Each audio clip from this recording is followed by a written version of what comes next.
1,1 juta kilogram minyak goreng ditimbun di Sumatera Utara. Ini hukuman bagi penimbun. Satuan Tugas Pangan Sumatera Utara menemukan 1,1 juta kilogram minyak goreng ditimbun di sebuah gudang salah satu produsen di Kabupaten Deli Serdang, Sumatera Utara. Temuan itu disampaikan langsung Gubernur Sumatera Utara Edi Rahmayadi. Edi menyatakan pihaknya sudah memberikan peringatan keras kepada produsen tersebut dan meminta mereka untuk segera mendistribusikan minyak goreng sesuai harga eceran tertinggi yang ditetapkan pemerintah, yakni Rp14.000 per liter. Selain peringatan keras, lanjut Edi, pihaknya juga berkoordinasi dengan kepolisian untuk memproses hukum temuan tersebut. Hal ini sebagai efek jera agar tidak bermain-main di atas penderitaan rakyat.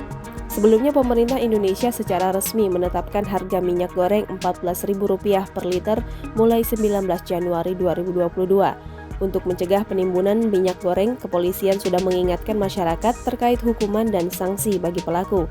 Kepala Biro Penerangan Masyarakat Divisi Humas Polri, Brigjen Ahmad Ramadan menyatakan pelaku penimbunan minyak goreng akan dijerat pasal 107 Undang-Undang Nomor 7 Tahun 2014 tentang perdagangan. Adapun sanksinya adalah hukuman penjara 5 tahun atau denda Rp50 miliar. Jangan lupa subscribe, share, komen, dan like ya!